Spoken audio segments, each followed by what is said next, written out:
Sa hindi kalayuan ay maririnig ang pagsigaw at pag-iyak ng babae na para bang may kung anong napakasakit na dinaramdam. Nakisiksik si Rowena sa nagdirikitang mga tao upang masilayan kung anong nangyayari doon sa babae. Nanlaki naman ang mga mata nito dahil sa kanyang nakita. Susan? Kitang-kita niya na namimilipit ang naturang babae sa sobrang sakit na nararamdaman at wala itong tigil sa kasisigaw. Anong nangyayari sa kanya? Tanong ni Rowena subalit walang sumagot ni isa. Patuloy niyang pinagmamasdan si Susan na patuloy pa rin sa kasisigaw at halos maduwal din siya nang makitang lumuwa ito ng dugong may malansa at nakasusulasok na amoy. Anong nangyayari kay Susan? Tanong niyang muli. Lumapit ang isang matandang lalaki at natigilan siya nang marinig ang sagot, Susan.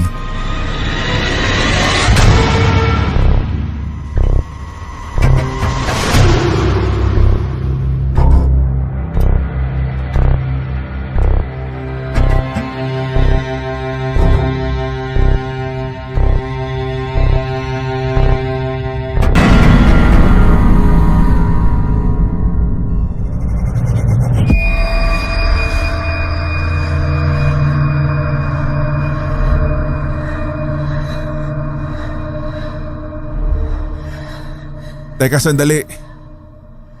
Kaagad na napahinto sa paglalakad si Darkus nang magsalita ang kasintahan niyang si Malia. Tinanong naman niya kung bakit. Sagot naman ang kanyang nobya, parang may kung sinong sumusunod sa atin eh. Makikita sa kanyang mga mata na siya ay may kung anong nararamdaman na hindi maganda. Lumingon-lingon naman sa paligid si Darkus para kumpirmahin kung ano man ang sinasabing iyon ng nobya. Wala naman eh. Kasi kanina may nakita ako eh. Bago niya pa man matapos ang kanyang sasabihin, niyakap siya ng kanyang nobyo at sabi, "Shh! Huwag ka na nga mag-isip ng kung ano-ano. Basta nandito lang ako, okay?" Tumango na lamang si Malia bilang tugon. Nagpatuloy sila sa paglalakad. Hindi pa rin maiwasan ni Malia na mag-isip ng kung ano-ano dahil sa kanyang nakita kani-kanina lamang. Iniisip niyang napapraning lang siya o kung ano man, subalit mas pinili niya na lamang na manahimik at pakalmahin ang sarili. Pupunta sila ngayon sa tirahan ni na Lola Sipa, kapatid ng lola ni Darkus. Piyesta kasi sa kanilang baryo at naisip din ng magkasintahan na manood doon ng mga programa at aktibidad sa naturang barangay. Kasalukuyan silang naglalakad sa papasuking daan na papunta sa kanilang destinasyon. Palubog na rin ang araw sa kanluran, dahilan upang mag-agawan na rin ang liwanag at dilim sa kalahati ng mundo. Ang huni ng mga kuliglig mula sa malalaking puno ng akasya ay nagpapadagdag pa sa paglalim ng gabi. Muling tanong ni Malia, "Malayo pa ba tayo?" Ang kanyang paningin kasi ay hindi mapakali at kapansin-pansing pag-alagala sa paligid ang kanyang mga mata. Dugtong pa niya, "Gumagabi na rin kasi." "Ay, huwag kang mag-alala. Kaunti na lang tayo tsaka malapit na." Wika ni Darkus. Nagpatuloy sila. Mabilis namang lumipas ang ilang minuto at mas lalong lumalim ang gabi. Tanging ilaw lang na nagmumula sa sinag ng buwan ang nagsisilbi nilang tanglaw sa pagbagtas nila ng kanilang dinaraanan. Sa hindi inaasahang oras ay may narinig silang hindi mawaring tunog ng nilalang. Kaagad na bumunot ng patalim si Darkus habang si Malia naman ay nagtago sa kanyang likuran. Ramdamang takot sa sistema ni Malia habang nanginginig ang buo niyang katawan. Kung kaya't, "Darkus, natatakot na ako. Bilisan na natin." Ngunit hindi tumugon si Darkus. Sa halip ay pinatatag niya na lamang ang kanyang loob.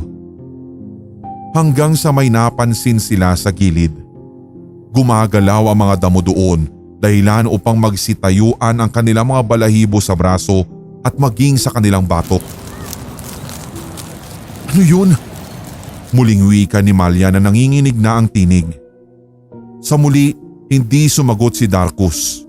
Lumapit sila roon at napahinto ng, "Andito na pala kayo." May nagsalita. Lumuwag naman ang paghinga ni Darkus nang malaman kung sino iyon. "Lola Sipa naman, ikaw po pala yan," sabi niya. Subalit hindi pa rin nabawasan ang kabang nararamdaman ni Malia. Napansin ng matanda ang patalim na hawak ng binata at nang mapagtanto kung saan ginamit iyon, nag-iwan lang siya ng isang malalim na buntong hininga. "Baboy ramo lang iyon eh."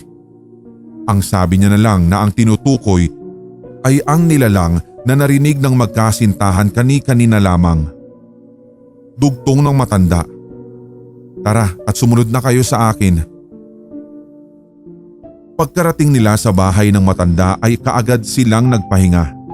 Hindi naman mapigilan ni Malia na magkomento at magtanong na, "Sigurado pa tayo rito?" Tiningnan lamang siya ng nobyo nang may pagtataka. Sagot niya, "Oo naman." "Bakit?" "Kapatid ni Lola si Lola Sipa, kaya huwag ka mag-alala. At saka, di ba gusto mong manood ng sirkus?" Tumango na lamang si Malia. "Kaya matulog na lang tayo." Hindi pa rin kumbinsido si Malia sa mga sinabi ng nobyo. Meron talaga siyang ibang nararamdaman. May kung ano siyang nais sabihin subalit tila walang kakayahan ng kanyang bibig na magbigkas ng kahit isang salita man lang. Lumipas ang ilang mga oras. Napakatahimik at napakalalim na ng gabi nang may narinig ulit na kung anong ingay ng isang hayop si Malia. Tiningnan niya ang kanyang nobyo na ngayon ay himbing na himbing sa pagkakatulog. Dito na naman siya muling nabuhayan ng kaba habang pinapakinggan ang pambihirang tunog na iyon. Sa isip kasi niya ay baka yun yung nilalang na nakita nilang sumusunod sa kanila kanina ni Darkus. Dahilan upang mas lalo siyang kabahan. Dumungaw siya sa bintana. Doon nga'y nakita niyang napakaliwanag ng buwan at sapat na iyon para makita ang kung sino o ano ang nasa labas. Napansin niya ang isang maitim na aninong kahugis ng baboy. Kinusot-kusot pa niya ang kanyang mga mata para masigurado kung tama ba ang kanyang nakita. Nakita niyang umalis ang naturang hayop kung kaya't kinabahan na naman siya. Lumabas siya sa bahay para sundan ito subalit wala na siyang naabutan nang makarating siya roon. Lumingon-lingon pa siya sa paligid ngunit wala na siyang makita. Hanggang sa, "Bakit hindi ka pa natutulog?" Kaagad siyang napaharap at nagulat nang mayroong biglang nagsalita. Napalunok pa siya ng ilang saglit bago rumihistro sa kanyang isipan na si Lola Sipa pala iyon. Mainit po kasi sa loob eh. Sige ho, balik na lang po pala ako doon." Pagsisinungaling niya. Mabilis siyang bumalik sa loob nang hindi lumilingon. May kung ano siyang nararamdaman tungkol sa matanda. Bakit kasi bigla-bigla na lamang itong sumusulpot? Nadatnan niya ang nobyo na himbing pa rin sa pagtulog at kahit papaano ay nabawas-bawasan din ang kabang kanyang nararamdaman. Muli niyang isinarado ang bintana at sumilip doon sa butas para tignan kung anuman ang mangyayari. Doon nga ay nakita niya si Lola Sipa na nakatayo. Napatanong tuloy siya sa kanyang isip na, anong ginagawa ni Lola na ganitong oras ng gabi? At ipinagsawalang bahala na lamang niya iyon. Ngunit nang babalik na sana siya sa kanyang pagtulog ay may kung ano siyang nasaksihan. Literal na namilog ang kanyang mga mata dahil sa nakita. Ilang ulit siyang napalunok habang nanginginig ang kanyang buong katawan sapagkat si Lola Sipa ay nakita niyang biglang dumapa. Biglang nagbago ang anyo mula sa isang matandang tao na ngayon ay naging sabay kuha ni Malia sa kanyang telepono at ipinakita ang nakunang video. Natigilan at nagulat si Darko sa nakita. Hindi siya makapaniwala. Totoo ang sinasabi ng kanyang nobya. Kitang-kita talaga doon ang animoy detalye.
Isang taon.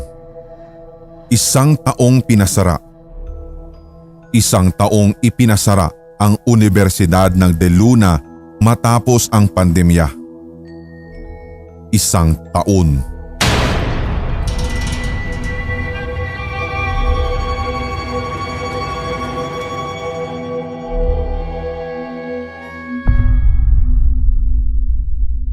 Ito na ba yung bagong itsura ng De Luna University?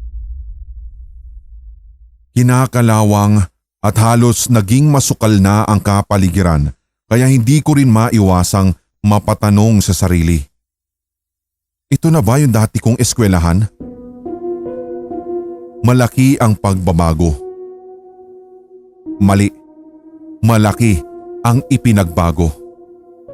Ang dating kulay na masigla, maging ang postura nito, ngayon ay tila napapalibutan na ng misteryo. Sa malayuan o sa malapitan, nakakatakot tignan. Nakakakilabot. Ang mga tintang nakasulat sa pader ay napalitan ng parang nakasulat mula sa dugo. Ano na ang nangyari sa paaralang ito? Kinakabahan man, pinilit kong lumakad papasok sa loob. Tila bang may kung sino o anong nilalang ang pumipigil sa aking mga paa sa bawat ginagawa kong hakbang. Parang may kung sinong bumubulong sa akin na huwag akong pumasok. Para kasing may mali. Tila may kakaiba na hindi ko lang direktang matukoy kung saan, alin o ano. Pero ipinagsawalang bahala ko na lamang iyon. Kasabay ng pagbuntong hininga ay ang pagtingala ko sa kalangitan. Parang masama ang panahon ngayon dahil sa mga nag-iitimang mga ulap. Nagpatuloy ako sa paghakbang at agad akong sinalubong ng gwardiya nang ako'y makalapit sa gate. Nakapagtataka lang kung bakit nag-iba ang timpla ng kanyang muka na mula sa dating masayahin pero ngayon ay parang pasan-pasan nito ang mabibigat na problema.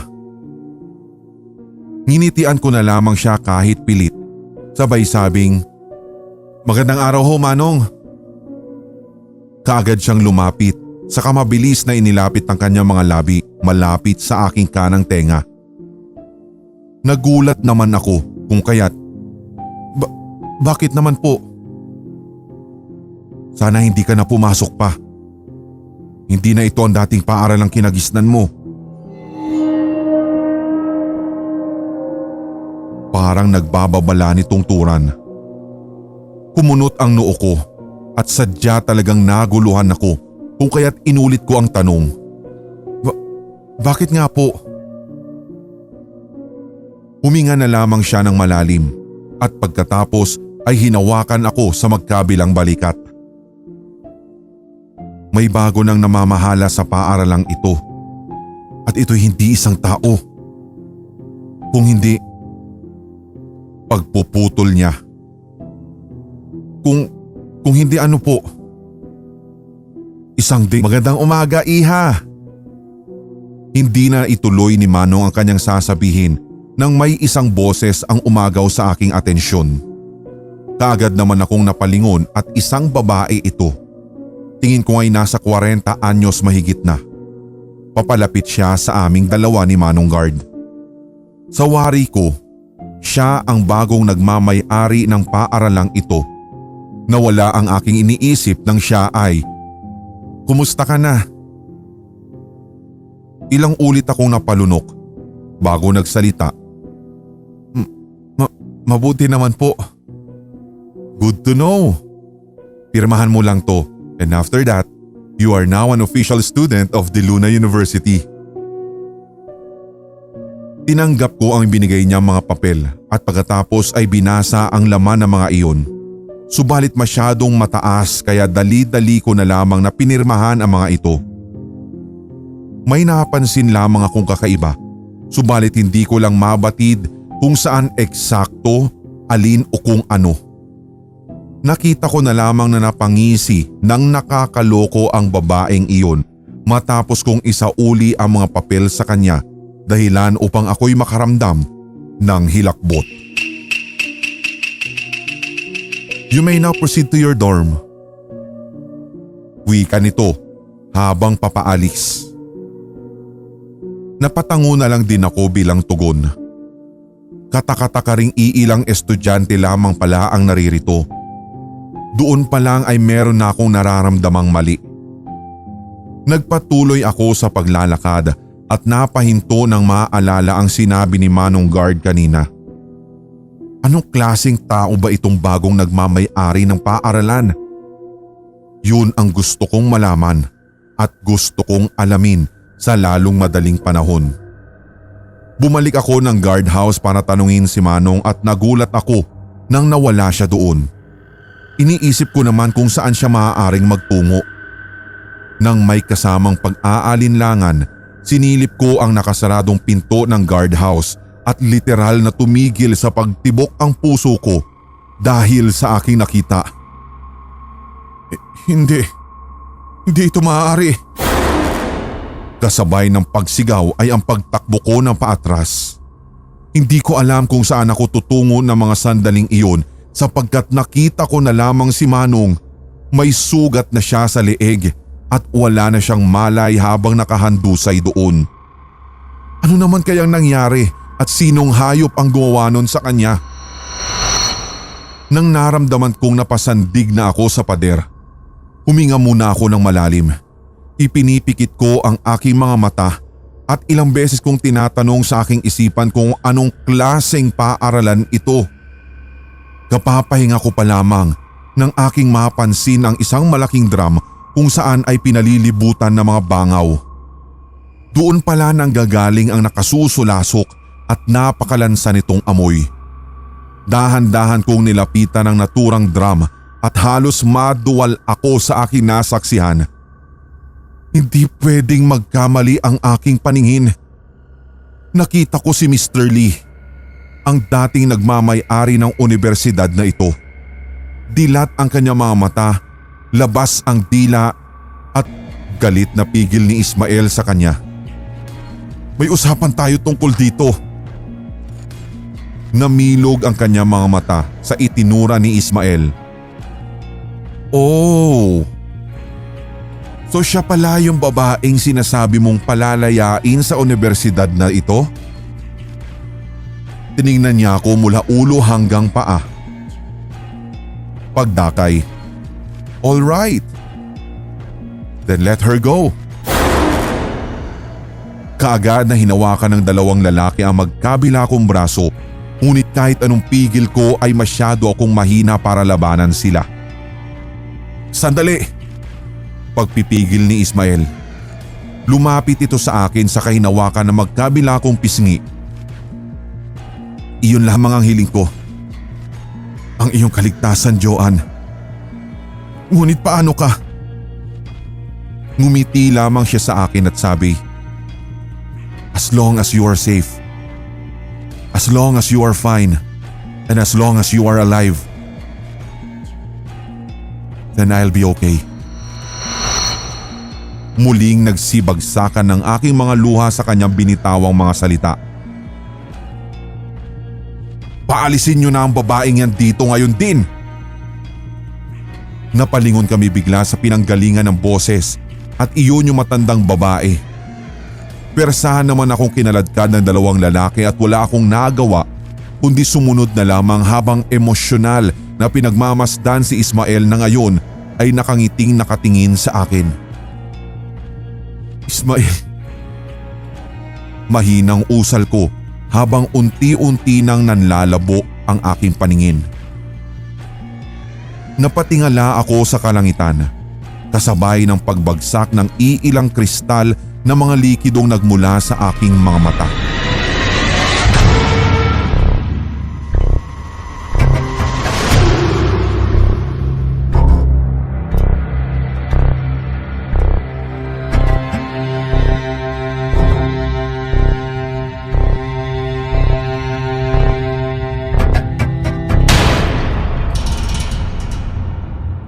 Isang taon.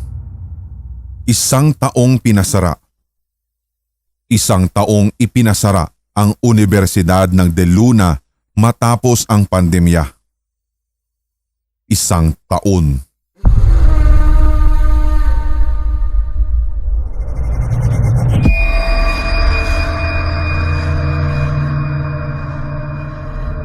Nakalabas nga ako ng buhay.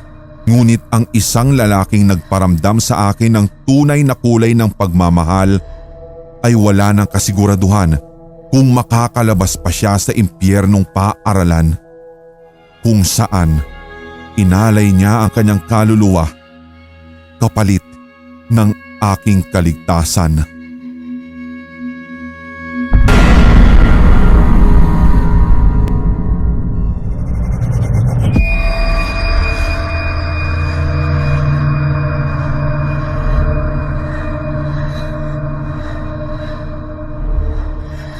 Madilim. Wala akong ibang makita kung hindi ay ang numerong 48 na nakaguhit sa isang malapad na salamin na parabang ipininta at dugo ang siyang tinta. Nakakatakot at nakakakilabot yun.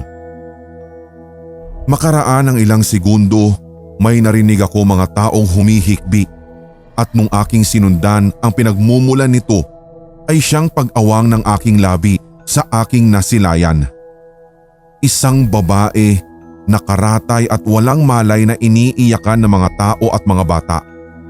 Isang babae na binawian ng humiram na buhay dahil sa isang nakamamatay na sakit. Ano hong nakita niyo? Natinag ako nang marinig ang isang boses ng babae na ngayon ay nakatingin sa akin. Hawak ko pa ang palad ng kanang kamay niya habang marahang kinakalas mula sa pagkakahawak sa aking mga daliri. Dugtong pa niya. Ano ho yung magiging kapalaran ko? Sabihin ninyo. Tiningnan ko siya. Ilang taon ka na ba, iha? 28 po. Huminga ako ng malalim at saka nag-iwas ng tingin. Paglipas ng 20 taon at sa iyong pag-edad ng 48,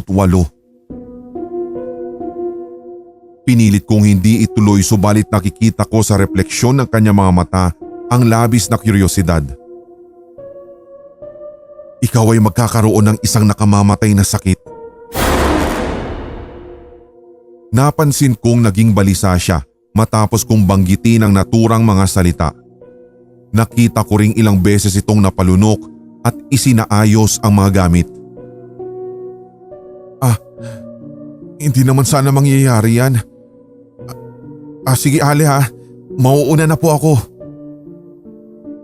Paalam niya at saka dali-daling lumihis at hindi na nagawang lumingon pa. Mataman ko siyang pinagmasdan hanggang sa naglaho na ito sa aking paningin. Tanyag ako sa aming sityo bilang isang manghuhula ng kapalaran ng tao at halos 3 dekada ko na rin itong ginagawa. Nagsimula lamang akong manghula noong nanaginip ako na nakakita ako ng mangyayari sa hinaharap at lahat ng iyon ay nagkakatotoo. Minsan ko na rin nakakausap ang mga kaluluwang ligaw na naghahangad ng katarungan. Nakikita ko ang kamatayan ng aking mga nakasasalamuha at nalalaman ko ang mangyayari sa hinaharap. Kung anong trahedya at sakunang daratal sa Pilipinas o maging sa buong mundo. Ang bulkang Pinatubo. 3 buwan bago ito sumabog ay napanaginipan ko at hindi man kapani-paniwala subalit nagkatotoo. Ang bagyong Yolanda. Halos 1 taon kong napapanaginipan na maraming buhay ang mawawala, maraming hanap buhay ang masisira dahil lamang sa isang dilubyo. At iyon ay ang Yolanda na maituturing na pinakamabagsik na bagyo. Ilan lamang yan sa mga nahulaan at napanaginipan kong nagkatotoo at ganito kung umikot ang takbo ng buhay kong gulong-gulo. Punong-puno ng kilabot, misteryo at mga bagay na mahirap talagang ipaliwanag. Bumuntong hininga ako at saka marahang tumingala sa bughaw na kalangitan. Iniisip ko kung bakit ganito ako. Bakit hindi na lang ako naging normal na tao? Ang gusto ko lang naman na buhay ay simple at hindi ganito na magulo at misteryoso.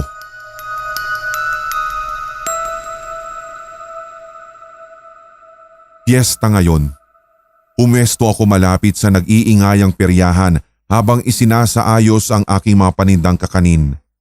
Tiyak na marami akong kikitain dito. Ale, pwede ho ba ako magpahula ng aking magiging kapalaran? Isang babae na sa tingin ko'y nasa 20 anyos ang edad ang nagtanong nun. Napaubo ako ng mahina. Nakangiti at sinabi kong, sige, akin na ang iyong palad. At pagkatapos ay tiningnan ko ang palad niyang may kakaibang guhit.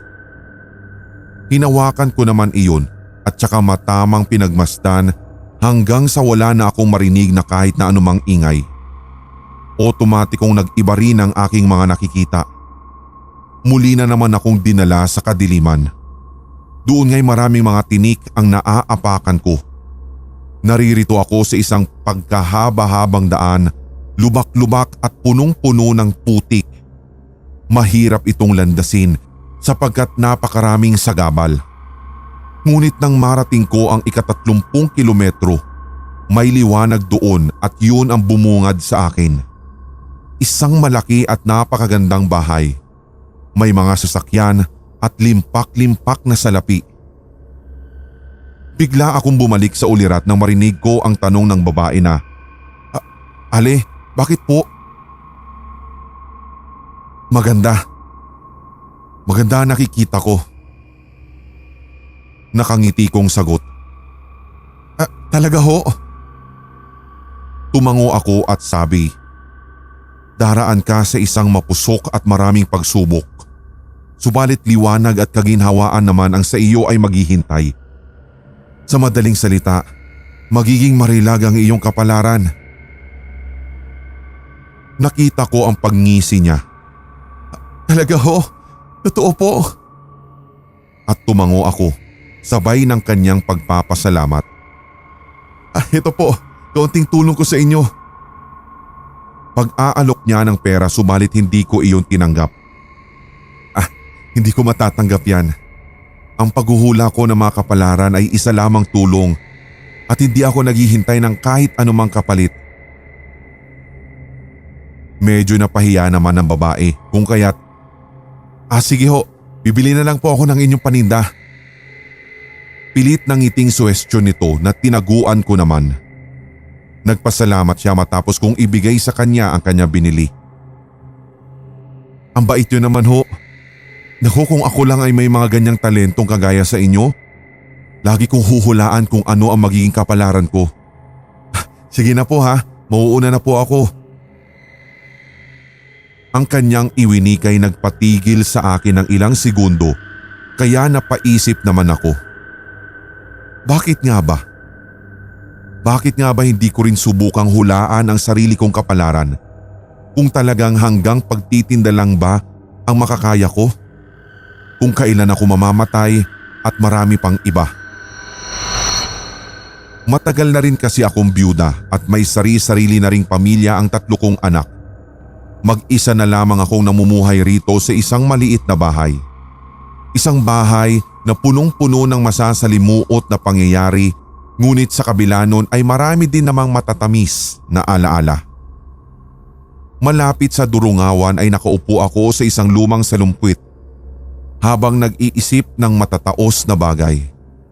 Tumingala ako sa pusikit at walang hanggang kalawakan habang marahang ninanamnam ang malamig na simoy ng hangin sa kalaliman ng gabi. Ang bawat hampas at ihip nito'y nagagawang liparin ang bawat hibla ng aking mga buhok. Mataman kong pinagmamasdan ang kulay ginto at gasuklay na buwan sa kalangitan. Nagniningning din ang kumikintab at naggagandahang mga bituin. Ngunit sa kabila ng mga maririlag na tanawin ay biglang sumagi sa aking isipan ang ibinulalas ng babaeng hinulaan ko. Bakit nga ba hindi ko nagawang hulaan ang sarili kong kapalaran gayong nagagawa ko namang hulaan ang sa iba? Maaari kaya ito? Maaari ko bang mahulaan ang sarili kong kinabukasan? Ang sarili kong kapalaran? Bumuntong hininga ko. Nagdadalawang isip may dahan-dahan kong ibinuka ang nagkukuyom kong mga dalirit tsaka matamang pinagmasda ng mga guhit sa aking palad. Makaraan lang ang ilang segundo, wala na akong marinig na kahit na anong ingay. Kahit ang tunog ng mga kuliglig ay biglang nawala. Naging mabagal ang lahat ng mga pangyayari sa aking paligid, pati ang pagsasayaw ng mga dahon ng puno dulot ng malakas na hampas ng hangin. Mula sa kalawakan ay nahagip ng aking mga mata ang kumpul-kumpul na mga bituing nakahugis na 6 at 4. Nahagip din ang aking paningin ang tila pabagsak na bato na lumiliyab pa at unti-unti nang humahalik sa lupa. Napakabilis nun. Sobrang bilis ng pangyayari. Sa isang iglap ay tumama sa lupa ang naturang bagay na nagliliyab na siyang dahilan kung bakit ang hiniram kong buhay ay binawi ng may likha. Literal na napahinto ang tibok ng pintig ng puso ko. Bakit hindi ko ito nahulaan noon pa? Bakit nga ba ngayon ko lang ito ginawa sa kung saan ang kamatayan ko'y ngayon yata nakatakda? Ilang saglit lamang ay nakita ko na ang mabilis na pagkalat ng usok sa buong silid. Napaubo ako sa kadahilan ng hindi ako makahinga at doon ngay mabilis ding naglakbay sa kabuuan ng bahay ko ang apoy. Nasusunog na ito. Gustuhin ko mang tumalon sa bintana subalit hindi ko nakaya sa labis na panghihina ng katawan ko. Gustuhin ko mang makaligtas subalit huling-huli na ako. Ramdam ko rin ang init ng lumalagablab na apoy na dumampi sa buo kong katawan hanggang sa wala na akong marinig, wala na akong makita at wala na akong maramdaman. Kung sana'y matagal ko nang hinulaan ng aking kapalaran, siguro'y wala pa ako ngayon sa kamay ni kamatayan.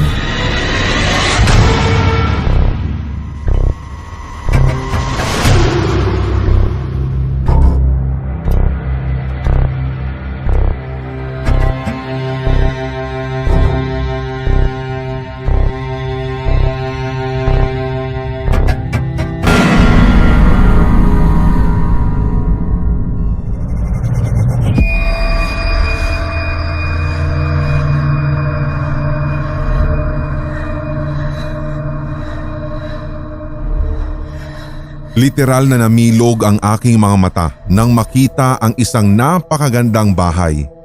Isa itong mansyon kung akin pang isasalarawan.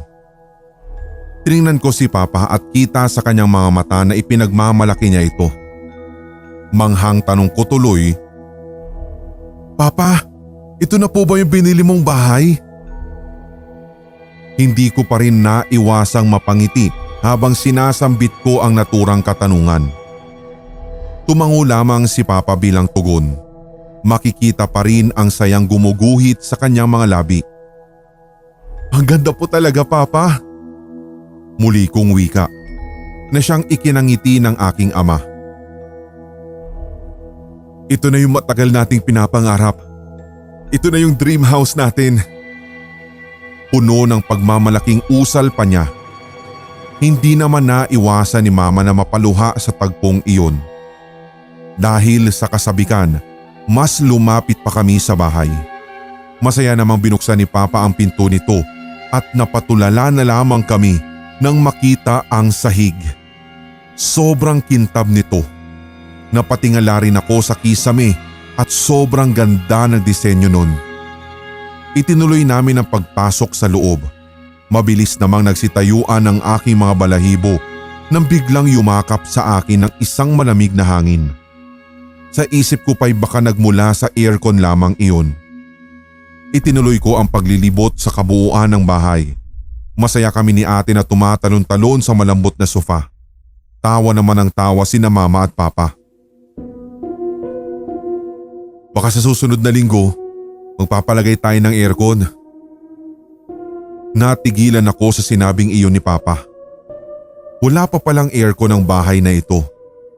Kung ganun, ano o saan naman nagmula ang malamig na hangin na tila yumakap sa akin kanina? Bumuntong hininga na lamang ako at pilit iwinaksi ang kakaibang isiping iyon. Pumunta na kami sa kusina. Ang kaninang bagay na bumabagabag sa isip ko'y biglang nabura dahil sa mga disenyo at istruktura ng bahay na sobrang nakamamanghang tingnan. As in sobrang nakakabilib. Pagkatapos natin dito, doon naman tayo sa mga kwarto. Usal ni Papa. Napangiti naman ako roon sa kadahilanang magkakaroon na rin ako sa wakas ng sariling silid. Nagsimula na kaming umakyat sa hagdan. Habang humahakbang ay meron akong napansing kakaiba. Bakit parang bumagal ang aming pagkilos? Maging ang pagtaas baba ng aming mga paa ay bumagal din sa aking palagay. Tila nawala rin ang aking pandinig sa mga sandaling iyon. Kung kaya't, ayos ka lang anak? Sabay lingon sa akin ni Mama. Roon ko lang din napagtantong nakatulala at nakahinto na pala ako sa pag-akyat. Ma, medyo nahihilo lang po ako. Napalunok ako matapos kong sabihin yon. O sige, magpapahinga na rin naman tayo pagkatapos nito. Hinawakan ko ang aking ulo. Sandali ko pang hinilot ang aking noo. Mabuti na lang at bumalik kaagad sa normal ang pakiramdam ko. Nandito na nga kami sa ikalawang palapag ng bahay. Excited akong makita ang aking sariling kwarto. Hinayaan naman kami ni na Mama at Papa na pasukin ang silid namin ni ate. Ngunit, nang bubuksan ko na sana ang pinto ng aking kwarto, muli na naman akong may napansing kakaiba at mukhang namalaya na iyon ni ate. Kung kaya't, oh, bakit? Takang tanong niya. Tiningnan ko ang kabilang silid at ilang beses akong napalunok ng laway. Ang pinto ng kabilang silid. At tumigil ako saglit. Muling nagtanong si ate kung bakit. Naghihintay pa siya ng karugtong. Tinignan pa niya ang tinutukoy kong silid at pagkatapos ay ibinaling ang tingin sa akin. Anong meron sa pinto ng kabilang silid? Kusa siyang bumukas. Wika ko na tila natatakot na ang tono at parang naghahabol ng hininga. Kumunot ang noo ni ate at sabi, "Talaga ba? Bakit hindi ko naman nakita?" Parang natatawa pa niyang kuro. Hindi ako nakatugon. Sabi pa niya, "Alam mo Andrea, mabuti pa't magpahinga ka na lang muna. Kung ano-ano tuloy yung mga naiisip tsaka nai-imagine mo." Nagkibit balikat na lamang ako sa sinabing iyon ni ate. Makailang ulit din akong huminga ng malalim. Siguro nga, kailangan ko talagang magpahinga. Magtatakip silip na nang matapos ako sa pag-aayos ng aking kagamitan sa loob ng aking silid. Sobra naman akong napagod doon kaya naman basta na lamang akong napahagalpak sa malambot na kutsyon. Hindi na rin ako kumain dahil busog pa rin naman ako. Habang naghihintay na lamunin ng antok, hindi ko maiwasan na mag-isip ng malalalim na mga bagay. Tila lumilipad ang aking isipan sa kawalan. Ilang taon din naman itong pinangarap, ang magkaroon ng sariling bahay na malaki at maganda. Kaya naman noong nanalo si Papa sa loto ay labis-labis ang galak na aming naramdaman dahil sa wakas makabibili na rin kami ng sarili naming tirahan. Minuto ang lumipas. Nararamdaman ko ang pagbigat ng talukap ng aking mga mata. Senyales na malapit na akong kainin ng antok. Ngunit nang ako'y pipikit na sana, bigla na lang akong may narinig na malakas na kalabog mula sa kung saan. Ito ang dahilan kung bakit biglang nawala ang aking antok. Nag-iba ako ng posisyon. Tumagilid ako. Ngunit hindi pa rin ako makatulog lalo na nang ako'y hampasin ng malamig na hangin. Doon ay aking napagtantong bukas pala ang bintana ng aking kwarto at nililipad ng hangin ng kurtinang nakatabon dito. Tumayo ako para isara ang bintana. Dumungaw muna ako saglit sa labas at tumingin sa madilim na kalangitan. Napangiti na lamang ako na makita ang napakagandang buwan.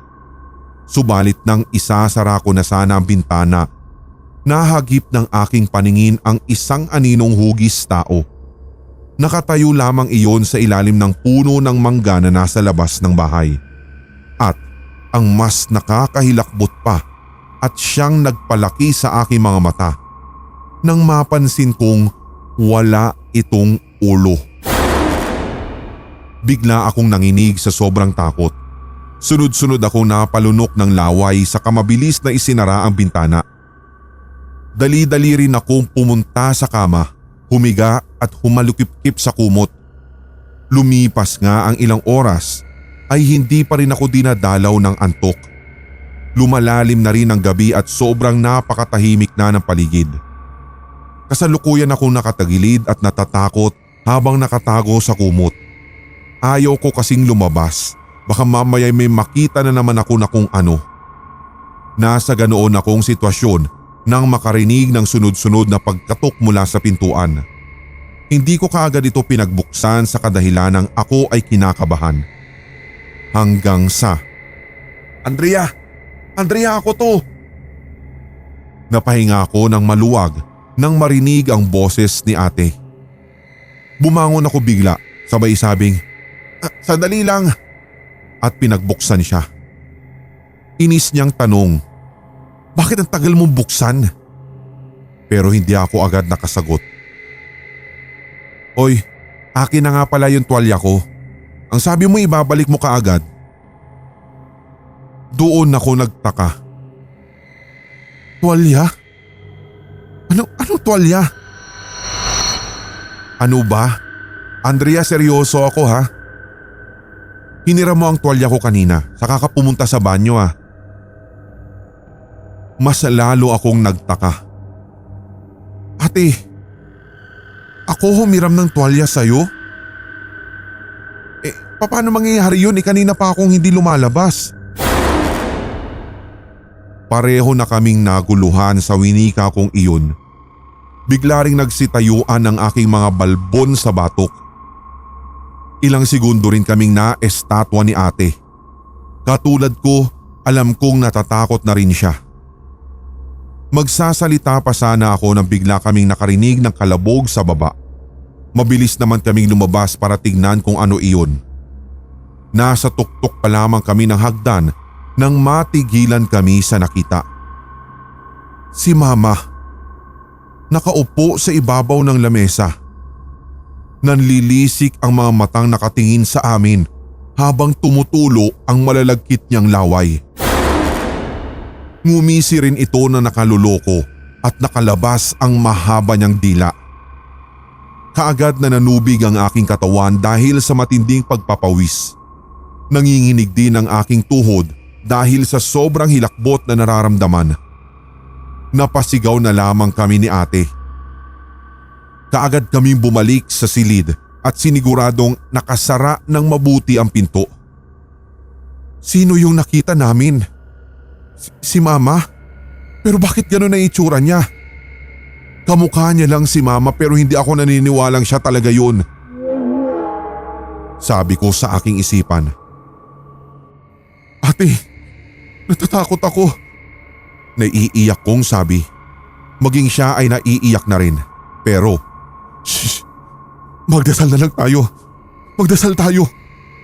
At nagyakapan kami habang pilit naming ipinipikit ang aming mga mata.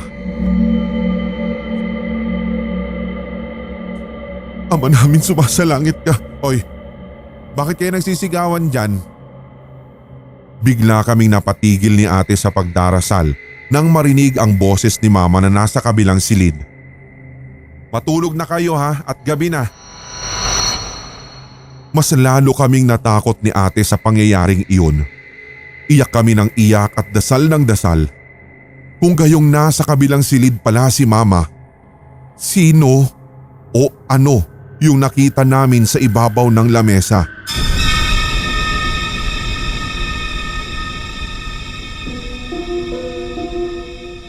Kinabukasan, mabigat ang aking mga mata nang ibuka ko ang mga iyon. Liningon ko naman ang aking gilid at wala na akong katabi. Wala na si ate doon. Mabilis akong lumabas. Bababa na sana ako ng hagdan nang bigla kong naalala ang pangyayaring gumimbal sa amin kagabi ni ate. Bigla na namang bumilis ang tibok ng puso ko ng sandaling iyon. Pagkababa ko ng kusina, si ate lamang ang nadatnan ko. Nakatulala siya at tila wala sa sarili. Nasaan si Mama at Papa ate?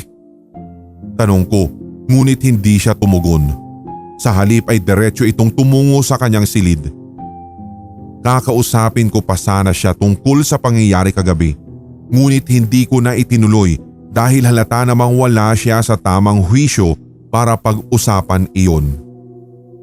Kumuha na lamang ako na maiinom sa ref. Hindi pa man ako nakakatatlong lagok ng gatas ay biglang tumunog ang cellphone ko. Nagtaka pa ako kung bakit nag-text sa akin si ate. Tiningnan ko ang kanyang mensahe at nabitawan ko na lamang ang hawak kong baso nang mabasa ang kanyang text. Andrea, kwento ko kina Mama at Papa ang nangyari kagabi. Papunta na kami ngayon sa bilihan ni Papa ng bahay para asikasuhin ang mga papeles. Sinamahan ko sila. Napaawang ang labi ko. Kung gayong umalis si ate kasama sina Mama at Papa, sino pala yung nandito? Aalis na tayo rito anak. Kunin niyo na lahat ng mga gamit ninyo. Tuluyan na nating iiwan ang bahay na ito. Naiiyak na sabi ni Mama. Sa kanya ako niyakap ng napakahigpit. Muli kaming pumasok ng bahay. Hindi naman ako masyadong natatakot ng sandaling iyon dahil nandito naman na sila Mama at Papa. Nagpasama ako kay ate na pumasok sa banyo.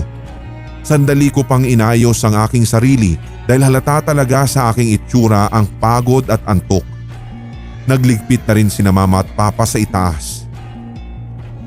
Ate, natatakot pa rin ako eh. Nanginginig ko pang usal. Umalis na tayo ngayon dito. At niyakap ako ni ate at pagkatapos ay hinagod-hagod ang aking likod. Nakatalikod ako sa salamin ng banyo habang umiiyak at siya naman ay nakaharap doon. Nagtaka naman ako nang bigla niya akong hilahin palabas. Naguluhan ako't nagtaka. Bakit? Hubarin mo lahat ng suot mo. Makapangyarihang utos niya na siyang ipinagtaka ko ng sobra. Bakit ate? Basta hubarin mo at sunugin mo pagkatapos. Nagulat ako sa biglaang pagsigaw niyang iyon. Sa mahigit 2 dekada kong buhay rito sa mundo, ngayon niya lamang ako napagtaasan ng boses. Ate, natatakot ako. Bakit ba kasi? Hindi ko maintindihan. Nakita ko ang refleksyon mo sa salamin habang nakatalikod ka. Wala kang ulo. Natulala ako. Hindi ako nakapagsalita at mas lalong hindi ako nakagalaw. Tila may kung ano ring bumara sa lalamunan ko, dahilan kung bakit nahihirapan akong huminga. Kaya ngayon din hubarin mo na lahat ng suot mo. Sunugin mo rin pagkatapos. Natinag ako nang muli siyang magsalita at kahit natatakot ng sobra, sinunod ko pa rin ang inutos niya. Maluha-luha kong tinignan ang mga kagamitan kong unti-unting tinutupok ng apoy. Maging ang relo na iniregalo sa akin ni Lola ay hindi rin pinalagpas. Nakausap namin ang nooy nagmamay-ari ng bahay na ito kung saan binili ni Papa at doon kami lalong natakot sa kwento niya. Ayon sa kanya, rati raw itong paupahang bahay. May isa ring pamilyang umupa rito ngunit may mga magnanakaw na lumusob sa kanila. Ang mas masaklap pa nga raw, hindi lamang sila ninakawan kung hindi pinagpapatay pa. Magmula nga raw noon, wala nang umupa sa naturang bahay kaya napagdesisyonan niyang palakihin at pagandahin na lamang ito at pagkatapos ay binenta. Yun nga ang nabili ni Papa. Dahil sa narinig naming kwento mula sa rating nagmamay-ari ng bahay, napagpasyahan naming lumipat na lamang. Napagdesisyonan din naming magkakapamilya na ibenta na lamang din ang bahay na yun. Malungkot naming tiningnan ang bahay. Ito kasi talaga ang dream house namin. Ito ang matagal na naming pinapangarap. Kaya kahit masakit man sa amin, kailangan pa rin talaga naming umalis para sa ikatatahimik ng aming mga buhay. Bago pa man kami tuluyang nakaalis, may iniwan si Papa na karatula sa labas ng gate nito na may nakasulat na House and Lot for sale.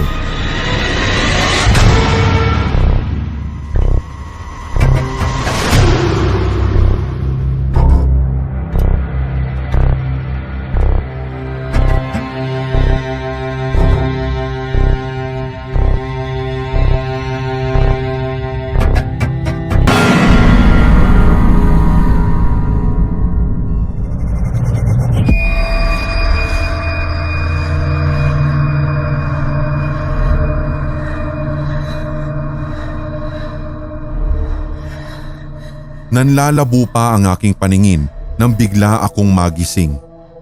Kaagad ko namang tiningnan ang oras sa orasang nakasabit na malapit sa durungawan at muli na namang sumapi sa aking dibdib ang kilabot at kaba nang malamang 3:00 na pala. Tanging naiusal ko sa aking sarili. Paulit-ulit na lang talaga yung ganito. Bigla-bigla na lamang kung ako ay magising. At ang nakapagtataka lang ay kung bakit sa eksaktong 3:00 pa ng madaling araw. Hindi ito normal. Alam kong may mali. Huminga na lamang ako ng malalim at pilit na iwinawaksi ang kung anumang bagay na bumabagabag sa aking isipan. Ngunit kahit anong lakas ko ay natatalo pa rin ako ng hilakbot at kakaibang pakiramdam. Tila may kung sino o anong presensya kasi ang nagmamasid sa akin ngayon. Nakakatakot at nakakakilabot siya. Bagamat may kung anong nararamdaman, pinili ko na lamang na humiga muli. Ngunit nang ititikom ko na sana ang talukap ng aking mga mata, ay may kung anong hugis ng tao ang muli na namang nahagip ng aking paningin. Isang uri ito ng nilalang na nakalutang sa hangin na para bang isang itim na usok ang siyang nakatayo sa aking harapan. Hindi ko direktang matukoy kung ano ito subalit ang kanyang hugis ay anyong tao. At bagamat wala akong makitang figura ng kanyang itsura, nakasisiguro akong nakatingin ito sa akin dahilan upang manuyo ng labis ang aking lalamunan. Ilang ulit kong kinurap-kurap ang aking mga mata at ilang beses akong napalunok nang maramdaman kong papalapit na ito ng papalapit sa akin. Gusto ko nang sumigaw, gusto ko nang tumakbo at gusto kong umalis mula sa aking kinahihigaan, ngunit kahit anong lakas ko ay hindi ako makakilos. Ni hindi ko maigalaw ang kahit na anong parte ng aking katawan. Palapit na ng palapit ang naturang anino sa akin, na siya namang nagpapabilis palalo ng pagtibok ng aking puso. Halos hindi na ako makahinga. Nawawalan na ako ng lakas at nanghihina na ako. Shane! Shane! Agad akong napabalikwas nang maramdaman ang isang malakas na pagyugyog at pagtawag sa aking pangalan. Ha? Anong ha? Pinapangungot ka na naman. Punot noong tanong ni ate habang ako'y hinihingal at parang wala sa sarili. Hindi ko maiwasang makaramdam ng kilabot kung kaya't napatanong na naman ako kung ano ba ang nangyari. Kanina ka pa ungol ng ungol na parabang sinasakal ka. Natatakot nitong tugon at doon ko naalala ang aninong gumambala sa aking pagtulog kaninang 3:00 ng bukang liwayway. Ilang araw ka nang binabangungot, Shane. Ano-ano ba kasi ang iniisip mo bago ka matulog? Nag-aalalang tura ni ate. Subalit umiling ako sabay sabing, wala. Tumayo siya. Anong wala? Hindi mo maintindihan? Sobra na ako nag-aalala sa'yo. Hindi na lang ako tumugon pa at kahit hindi mapakali ay pinili ko na lamang na maging positibo. Ilang sandali pa ang lumipas ay nakipagkita ako kay Rhea. Naalala ko kasing may naikwento siya sa akin na isang anino raw ang nagpapakita sa kanya noon pang 1 linggo.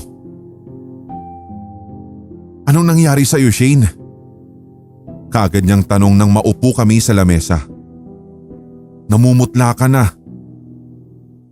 Migop ka muna ng kape. At ginawa ko naman ang kanyang sinabi at saka siya tiningnan. Oh, ano nga nangyari? Hindi ako makatulog ng maayos eh.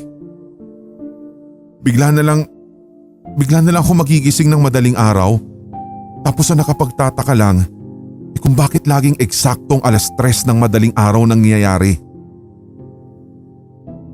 Ibig mong sabihin, Oo, Rhea. Nakikita ko ang aninong sinasabi mo kada 3:00 ng madaling araw. Kaagad niyang hinawakan ang nanlalamig kong kamay. Sigurado ka? Tumango ako bilang tugon. Bakit? Hindi mo ba sinunod yung sinabi ng matanda sa atin? Naguluhan ako sa sinabi niya kung kaya't, anong ibig mong sabihin? Lumapit siya sa akin at pagkatapos ay hinawakan ang magkabila kong balikat. Totoo yung sinabi ng matanda. Shane, totoo ang sumpa. Bagamat natatakot ay hindi ko pa rin naiwasang matawa sa sinabi niyang iyon kung kaya't. Nasa modernong panahon na tayo. Naniniwala ka pa rin sa ganyan? Shane, seryoso ako. Bigla niyang pamumutol at halata sa kanyang itsura na hindi siya nagbibiro. Hindi rin ako naniniwala dati pero nasaksihan ko mismo. Dinalaw ako ng itim na aninong sinasabi nung matanda. Hindi yan totoo. Matigas kong sagot upang iparating sa kanya na hindi pa rin ako kumbinsido sa lahat ng kanyang sinasabi. Napabuntong hininga na lamang si Rhea. Tila nawawalan na ng pag-asa para kumbinsihin ako kung kaya't, naalala mo ba yung inutos ng matanda sa atin? Tanong pa nito, dahilan upang mapaisip na naman ako. Dinala na naman ako sa daluyong ng alaala. Biglang nag-flashback sa aking memorya ang araw na iyon.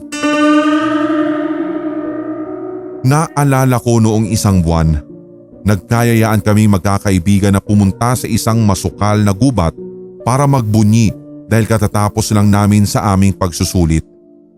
Ewan ko nga ba kung bakit sa dami ng pwede naming puntahan, dun pa ang aming napili. Naging masaya naman kaming lahat kahit papaano hanggang sa makarating kami sa gitna ng kagubatan kung saan ay may nakita kaming isang maliit na kubo. Dahil nga sa labis na kuryosidad, pinasok namin iyon bagamat nakararamdam kami ng takot at pagdadalawang isip. Nang makarating kami sa kubo, hindi namin naiwasang mapahanga nang makita kung gaano kaganda at kaaliwalas ang loob nito. Napakaganda at masyadong nakamamanghang tanawin. Pero sa kabila ng matatamis na tanawin ay hindi ko pa rin naiwasang kabahan. Paano kasi kung biglang dumating ang may-ari ng kubo? Paniguradong pagagalitan kami dahil dumayo lang kami rito. Nakita kong may kinukuha si Jake sa loob ng isang baul kung kaya't sinita ko siya at sabi, "Hoy Jake, huwag ka nga makikialam ng hindi sayo." Bakit naman? Huwag ka nga kontra. Wala naman yata nagmamayari ng mga kayamanang ito eh. Namilog ang aking mga mata nang ipakita niya ang mga alahas na kanyang kinuha. Sino nga ba kasing mag-aakala na nasa loob ng kubong iyon na matatagpuan sa tila pusod na nakagubatan ay may nakatago palang ganong kayamanan? Bagamat namamangha at nasisilaw sa mga kwintas na gawa sa perlas, hindi ko pa rin naiwasang makonsensya. Kung kaya't, "Jake, ibalik mo yan at hindi sa atin yan." Ngunit hindi siya nakinig. Ilang sandali pa ay dali-dali na kaming nag-ayos para umalis na. Subalit bago pa man kami makalabas ay may isang matanda ang galit na sumalubong sa amin. "Mga wala kayong galang. Wala kayong respeto sa mga pagmamay-ari ng ibang tao." Mababatid sa kanyang boses ang labis na galit. Ilang ulit akong napalunok. Pasensya na po Lola. Ibabalik na lang po namin doon sa loob." At sinanyasan ko si Jake na isauli ang mga kinuha niya na siyang sinunod naman. "Pasensya na po ulit ha. Mauuna na po kami." Kinakabahan kong anas. Ngunit bago pa man kami makaalis ay nag-iwan pa siya ng isang utos at babala. Doon nagtapos ang flashback sa aking isipan. Naputol din iyon dahil, naalala mo ba Shane? Naaalala mo na? Hindi ba sinabi rin ni Jake sa atin na nakakakita siya ng anino tuwing 3:00 na madaling araw? Katulad mo ay hindi rin siya naniwala sa iniutos ng matanda. Alam mo sa sarili mo, alam natin na nagkasala tayo sa matanda. Shane, kailangan nating pagbayaran yun. At hindi na ako nakapagsalita. "Shane, gawin mo yung sinasabi ng matanda. Sundin mo na yung iniutos niya." Mariing wika sa akin ni Ria.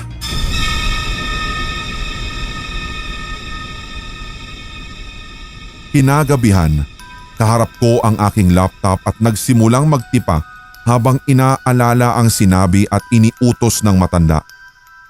Para makaligtas sa naturang sumpa ay kinakailangan kong gawin ito. 3 kaming magkakaibigan. Nagkayayaang pumunta sa masukal na gagubatan kung saan kami ay nagkasala at nais namin iyong pagbayaran.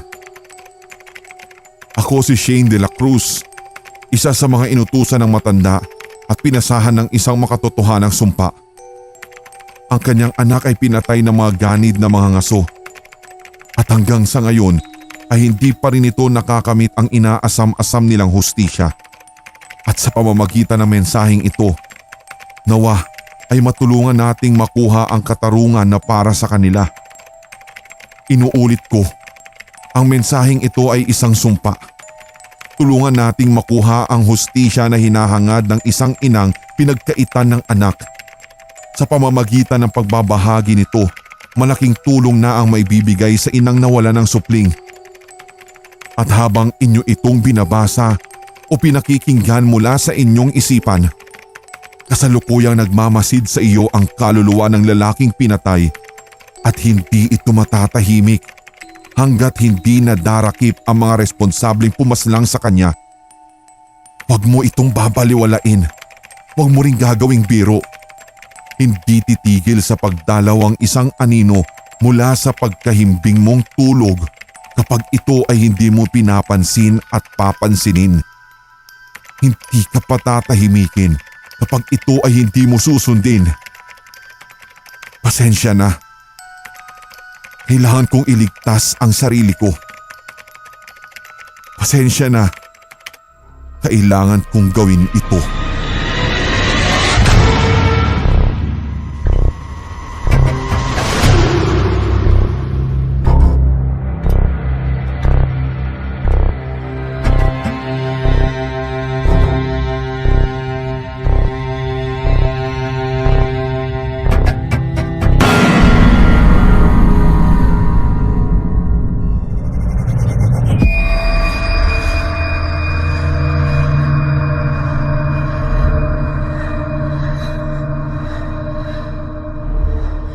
Makulimlim ang gabi. Sarado ang mga pinto at bintana ng bahay. Sa labas ng aming tirahan ay walang ni isang tao ang gumagala. Kapansin-pansin nga na pati ang mga hayop ay wala rin. Patuloy ang pagtaas ng kaso ng pandemyang idinulot ng isang nakamamatay na virus, hindi lamang sa bansang Pilipinas kundi sa buong mundo. Palala nga ng palala at parami ng parami ang kaso, maging ang mga nasasawi dahil sa nasabing sakit. Wala pa ring natutuklasang eksaktong lunas. Tanging pagsansala lang ang nagagawa ng mga biktima at sa tulong na rin ng mga doktor. Milyon-milyon na nga ang nasawi at hindi na rin mabilang ang kabuoang kaso sa buong mundo.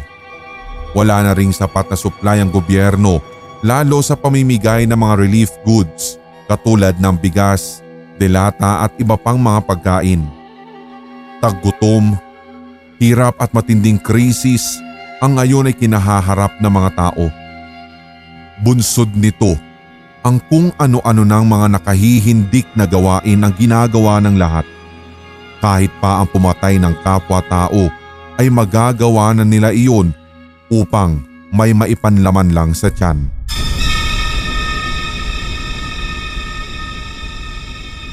Sarado ang buong bahay. Hindi kami pinalalabas ng aming ina sa kadahilanang maaari kaming katayin ng ibang tao dahil sa sobrang gutom. Wala nang mga hayop, wala na ring mga ibang halamang maaaring kainin upang ipantawid gutom.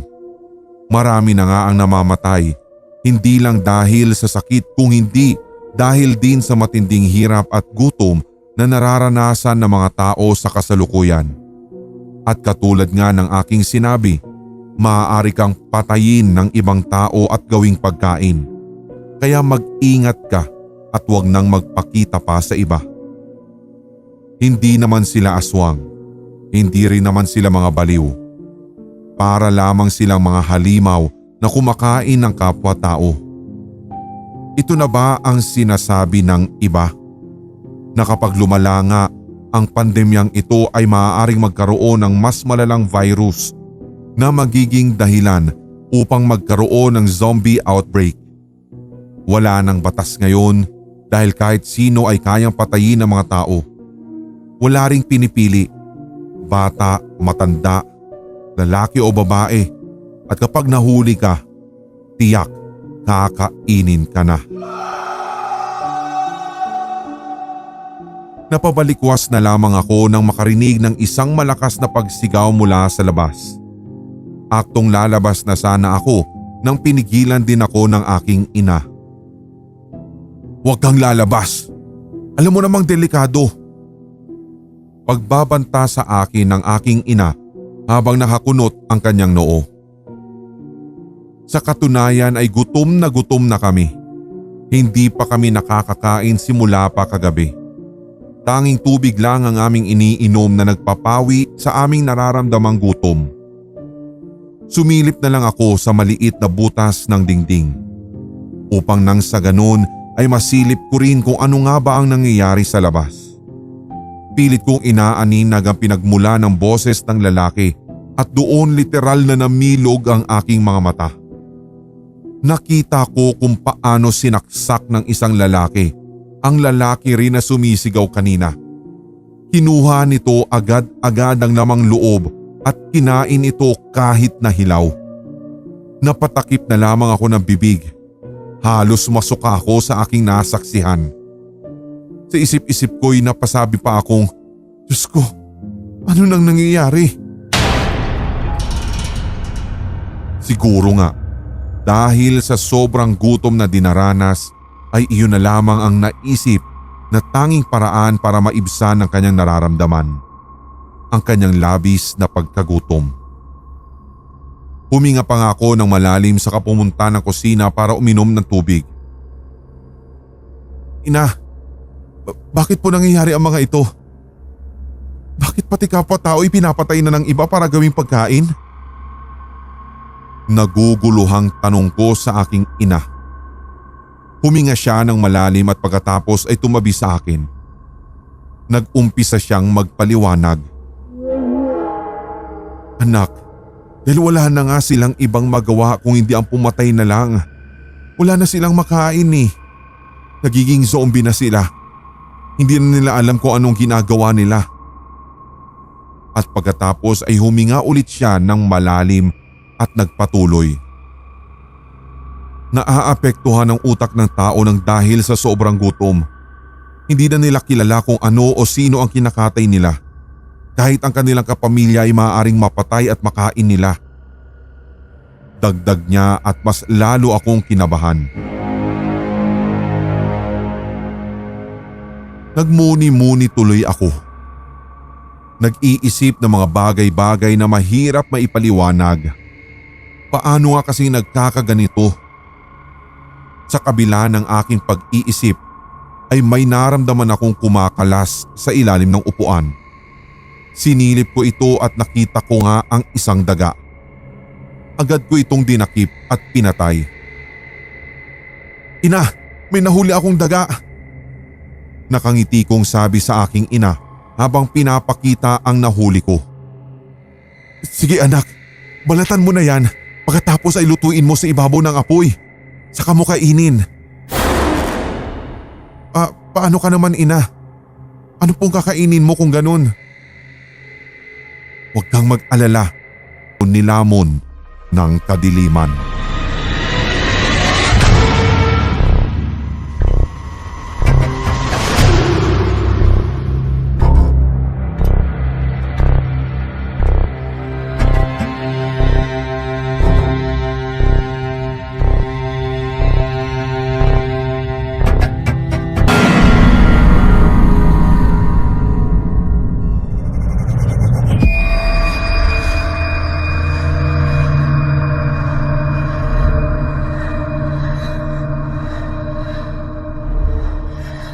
Lumaki ako sa isang pamilyang may malalim na paniniwala sa relihiyon o maging sa kultura ng aming lahi.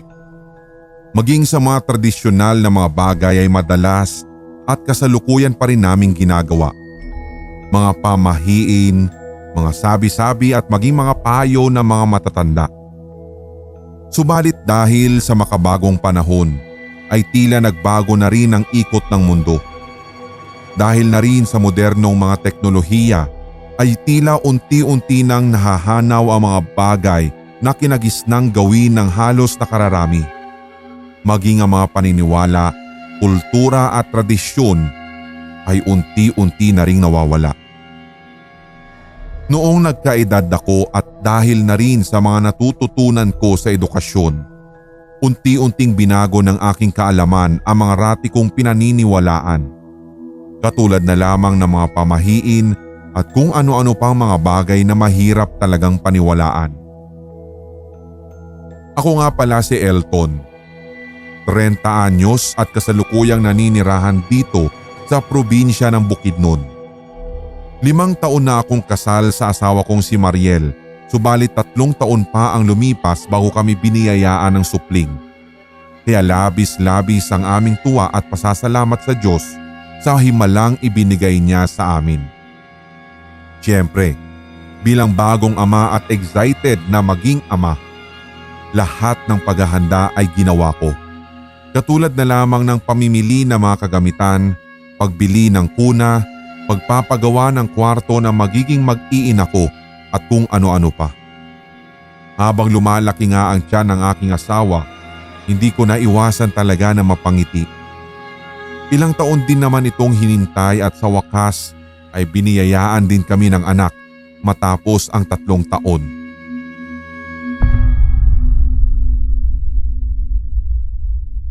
Subalit, napapansin ko na madalas ang pagpunta ni Mariel sa malaking puno ng mangga. Bagamat at nasasabi ko rin na madalas niya naman talagang gawin iyon dati kahit nung hindi pa siya buntis. Pero hindi ko lang talaga maiwasang mag-isip ng kung ano-ano gayong nagdadalang tao na siya. Hindi naman ako nagtataka noong una kasi alam kong normal lamang iyon sa isang buntis. Ngunit nang mapansin kong parang may kakaiba na, ay hindi ko na rin naiwasan talagang kumprontahin siya. Isang araw nga, mukhang napapadalas yata yung pagpunta mo roon, mahal ah. Ano nga palang ginagawa mo roon? Saka wala pa namang bunga yung mangga oh. Patawa kong tanong nang sa gayon ay hindi niya mahalata na may nararamdaman akong kakaiba o meron akong nais iparating sa kanya sa pamamagitan ng mga tanong kong iyon. Ngunit mas lalo na lamang akong kinabahan nang hindi siya tumugon at bagkus ay ngumisi pa siya sa akin ng parang nakakaloko. Sa isip ko pa ay kung hindi lang siya ang aking asawa ay talagang mapagbibintangan mong baliw siya. Aaminin ko talaga na nag-alala ako sa kanya dahil doon. Bala ko pa nga sana siyang ipatingin sa doktor ngunit hindi rin naituloy nang sabihin niya sa akin ang rason ng pagpunta niya roon sa puno ng mangga ng ganon kadalas. Ang sabi niya, may pinag-aalayan daw siya na siya namang ikinalunok ko ng laway dahil sa magkahalong pakiramdam.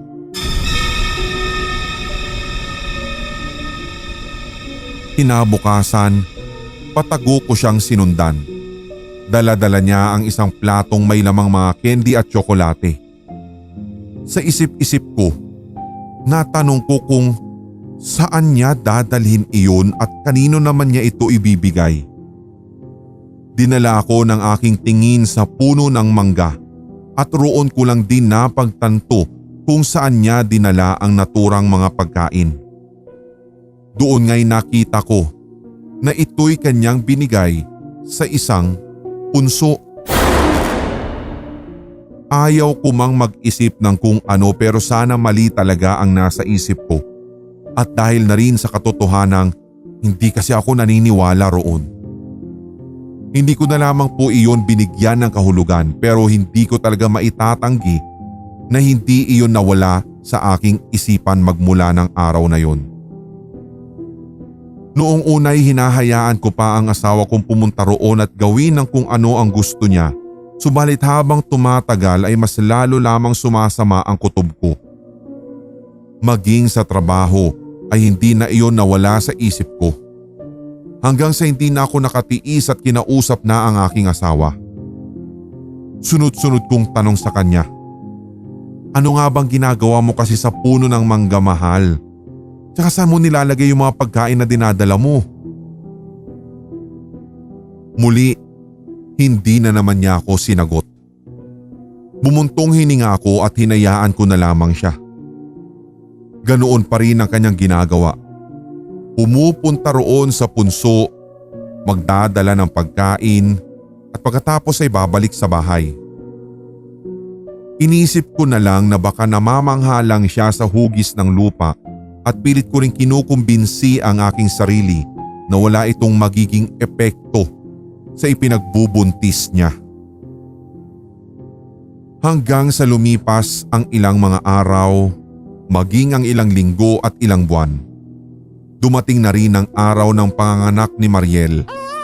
Dumating na rin ang araw kung saan magiging ganap na akong tatay. Ang saya ko nga, lalo at nang masilayan ko na ang muka ng aking anak. Napakaputi ng balat at talagang mana sa akin. Mahahaba rin ang kanyang pilikmata, matangos ang kanyang ilong at makapal ang kanyang mga kilay. Masasabi kong may itsura ang anak ko base na rin sa korte ng kanyang muka. Tuwang-tuwa talaga ako ng sandaling iyon sapagkat may anak na ako sa wakas. May anak na kami. Wala ring mapagsidla ng saya ko kapag pinapadede ko ang anak ko. Siyempre sa pamamagitan ng mga pinamili kong mga gamit pang baby noong mga nagdaang araw. Parang ang sarap din ngang magpuyat para panoorin lamang siya habang natutulog. Hindi talaga ako nakakaramdam ng kahit na anong pagod o gutom. Lumipas pa ang ilang mga buwan, lumalaki na rin ang aming anak at doon na rin namin napapansin ang pagbabago sa kanya.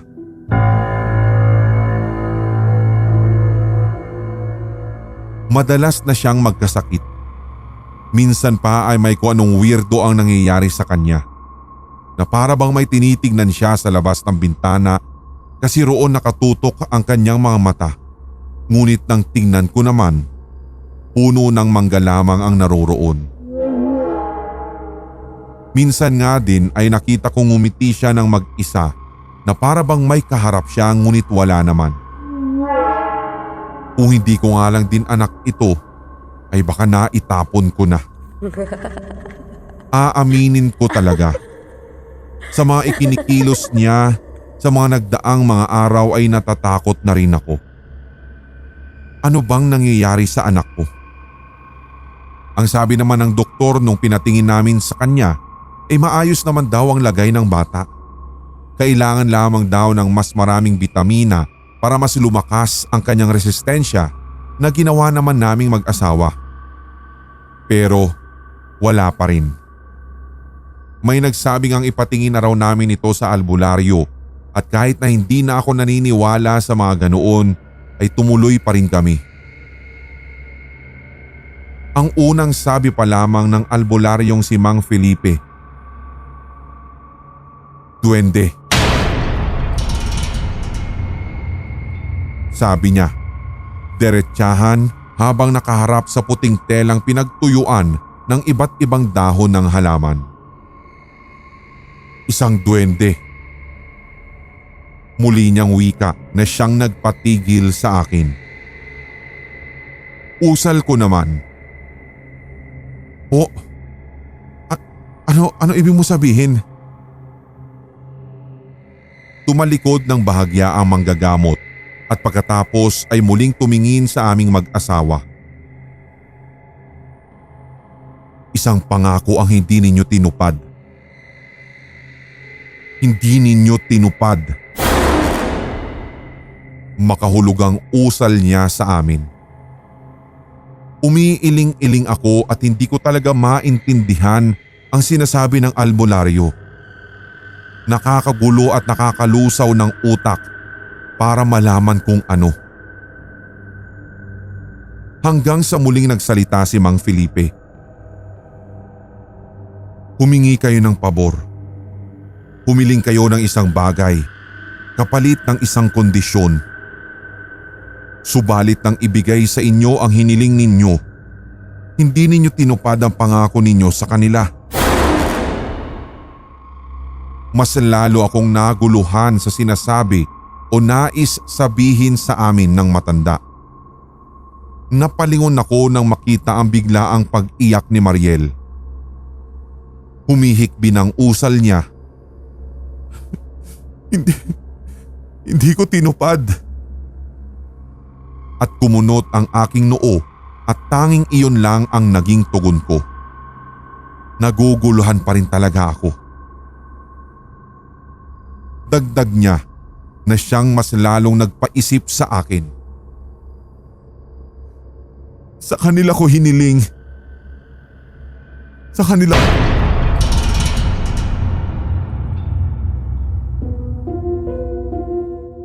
May naistorbo siyang nilalang sa pinuntahan niyang ilog. Sunod-sunod na buntong hininga ang pinakawalan ng albularyong si Mang Baste habang ginagamot ang nanghihina ng si Vienna. Seryoso itong nakatingin sa hawak na kandilang itim habang pinatutulo sa itim na plangganang puno ng mainit na tubig. Sa paanong paraan na istorbo ng anak ko ang naturang nilalang? Garalgal ang boses na tanong ng ina ni Vienna na si Lucia. Mararamdaman sa tono ng kanyang pananalita ang takot at pagkabahala. Naglakad patungong pintuan si Mang Baste at pagkatapos ay tumingin sa kung saan. Segundo lamang ang lumipas ay ibinaling niya ang kanyang paningin kay Vienna na ngayon ay namumutla na at walang malay na natutulog sa katring yari sa kawayan. Tumikhim ang albularyo at pagkatapos ay naistorbo niya ang lamang lupang nilalang. Hindi siya naging maingat at naging maingay rin ang iyong anak habang naliligo roon sa ilog. Punong-puno naman ng pagkalito ang isipan ni Aling Lucia. Hindi ko maintindihan. Anong ibig mo sabihin? Pinarusahan siya. Maikli ngunit makahulugang tugon ni Mang Baste.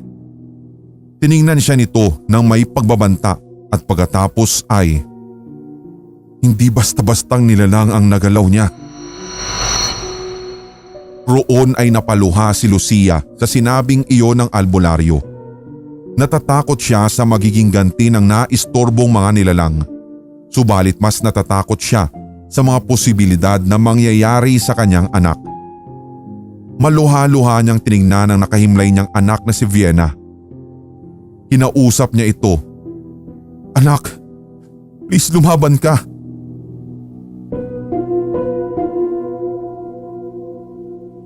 Mag-iisang taon na rin kasi itong karamdaman ng kanyang anak.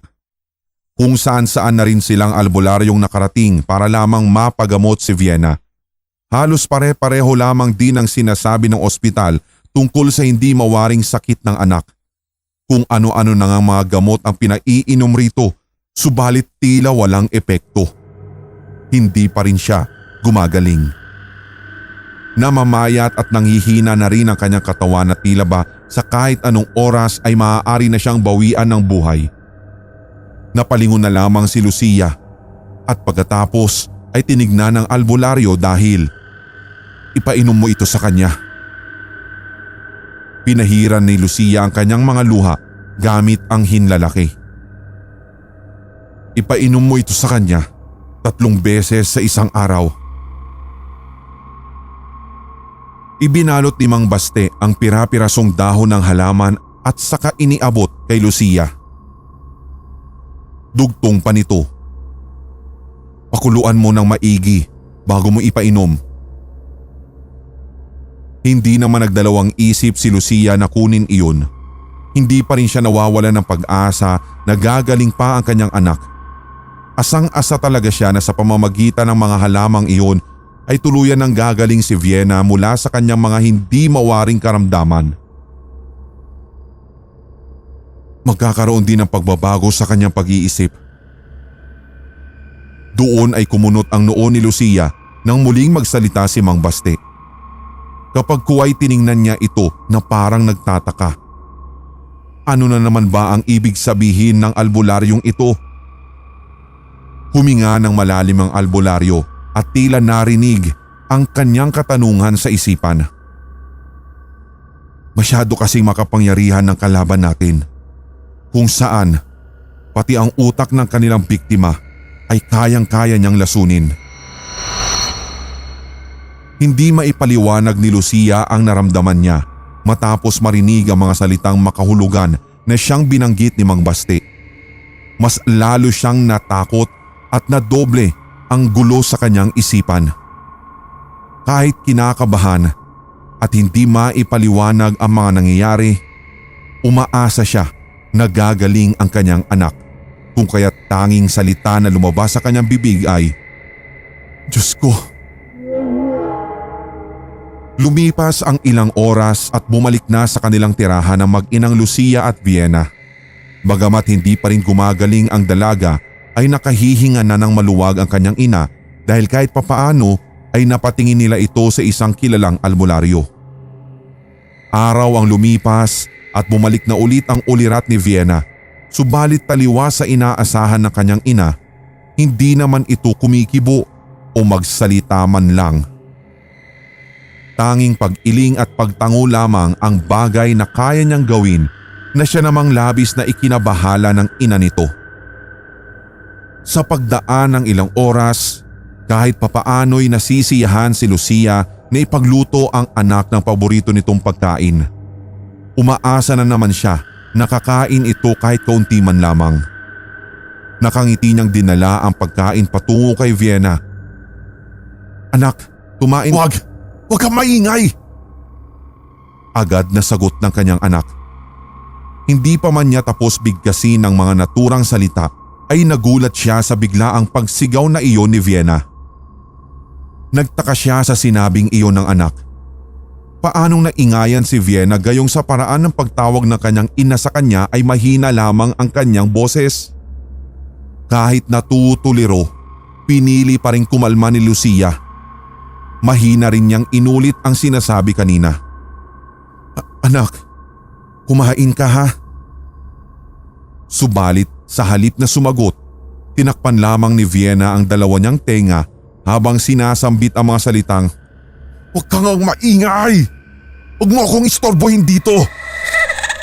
Habang nanlilisik ang kanyang mga mata na tila galit na galit at nakatitig sa kanyang ina. Gulat at takot naman na tumingin lang kay Vienna si Lucia. Walang nagawa ang kanyang ina kung hindi ang mapaluha na lamang. Kinagabihan, kinausap ni Lucia ang mister niyang si Teryo. "Anong nangyayari sa anak natin? Paano natin siya may babalik sa dati?" Tanong nito sa asawa habang ang mga luha ay walang humpay na umaagos sa kanyang pisngi.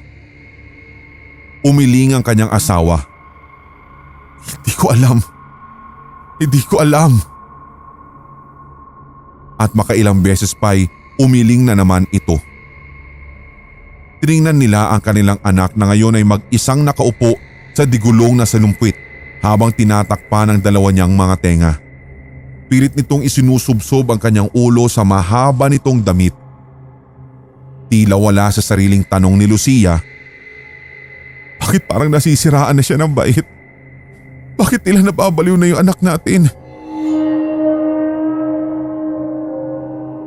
Tumingala siya sa kalangitan na parabang umaasang may magbibigay sa kanila ng sagot. Tila sumasabay rin ang maiitim na ulap sa kanilang nararamdaman ngayon na baka kapag hindi nakayanin ng bigat ay uulan na lamang ito ng maraming likidong kristal. Nasa ganon silang posisyon nang makarinig na naman sila ng malakas na kalabog. Iisang bagay lamang ang pumasok sa kanilang isipan tungkol sa ingay na iyon. Si Vienna. Mabilis silang kumilos at tumungo roon. Nakita nilang tila may kung anong iniiwasan ang kanilang anak. Sinundan nila ito. "Anak, kami ito." Mahina at nangungumbinsing wika ni Lucia kay Vienna, subalit tila hindi sila kilala ng anak. Pilit nila itong sinusundan at hindi na nga nila alam kung anong nangyayari kay Vienna. Tagaktak ang pawis habang humihingal na tumatakbo si Vienna. Siya ay may iniiwasan. Tinatabingi niya ang kanyang ulo at tinatakpan ng kanyang dalawang kamay ang magkabila niyang tenga. Huwag kayong maingay!" Nanlilisik ang kanyang mga mata habang galit na nakatingin sa dalawang nilalang na nakatayo sa kanyang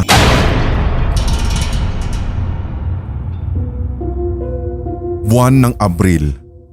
Kay init ng panahon kaya napagpasyahan naming magkakaibigan na maligo sana sa dagat.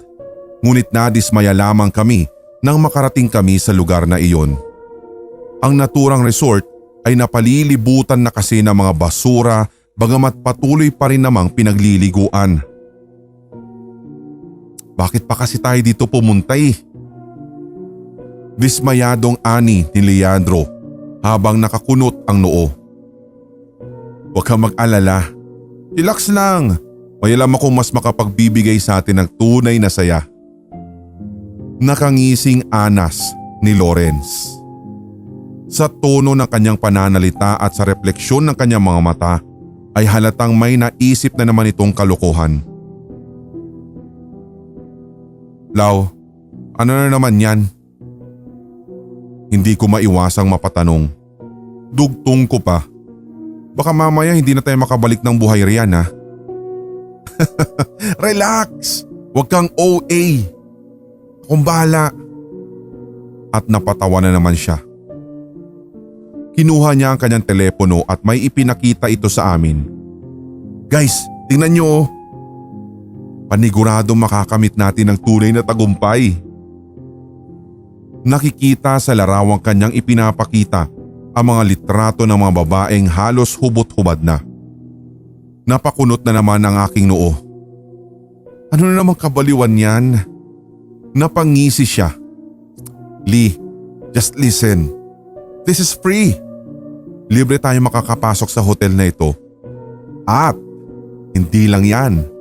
Ang kapalit lamang ay ang ating katawang pagsasawaan ng mga kababaihan. Bagamat hindi kumbinsido, pinagpapasahan ko ng tingin ng dalawa. Mababasa sa figura ng itsura ni Lawrence ang kasabikan samantalang katulad ko ay nagdadalawang isip din si Leandro. Hindi ba't maganda? Oh, libre na nga. Tapos magiging masaya pa tayo, di ba? Hindi pa rin mawala-wala ang guhit ng saya sa kanyang mga labi. Uy, ano? Sigurado ka ba riyan? Pag-aalangan kong tanong. Lee, oo nga. Kaya nga pumunta na tayo, di ba? Bagamat pinipigilan ako ng hinala at sama ng loob, pinilit ko pa ring sumama. 3 kami ngayong papunta sa naturang hotel kung saan inirekomenda sa amin ni Lawrence. Maayos naman ang daloy ng aming biyahe. Magaan din sa pakiramdam at nakagagaan iyon ng kalooban. Aaminin kong bago pa nga sa aking mga mata ang pasikot-sikot na daang aming dinaraanan kaya nasisiyahan din ako kahit papaano. Maganda ang takbo ng aming sasakyan. Medyo malayo-layo na rin ang aming biyahe at hindi ko na iwasang makaramdam ng pagod kaya naman ay napagpasyahan ko na lang na umidlip sa kalagitnaan ng biyahe. Ganon din si Leandro habang si Lawrence naman ay siyang driver sapagkat siya lang din naman ang nakakaalam ng aming pupuntahang destinasyon. Lumipas ang ilang oras at naramdaman kong huminto ang aming sasakyan. Kagad naman ako napabangon nang marinig ang tinig ni Lawrence at, "Uy, gising! Andito na tayo!" Halata sa kanyang boses ang labis na galak. Sumunod ring gumising si Leandro. "Basta ready nyo lang yung sarili nyo ha, and we'll enjoy later." Nang makaayos ay diretso kaming pumunta sa loob at sa tulong siyempre ng gwardiya. Habang lumalakad ay hindi ko naiwasan na mapatanong.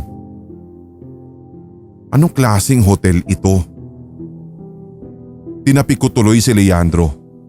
"Uy, sigurado ba tayo rito?" Nagkibit balikat siya. "I don't know. Sumama nga lang ako eh." Pailing-iling ako habang naglalakad. Parang may kakaiba talaga eh. Hindi ko lang direktang matukoy kung ano, alin, saan o paano, ngunit nang makapasok kami ng tuluyan ay sinalubong naman kami ng mga sexy at naggagandahang mga dalaga. Sa paraan pa ng kanilang paggalaw ay halatang nilalandi nila kami. Sabi ng isang babae, "Welcome to our free and the best XXR hotel. Nakangising ani ng isa sa mga yun. Napaka-weird para sa akin.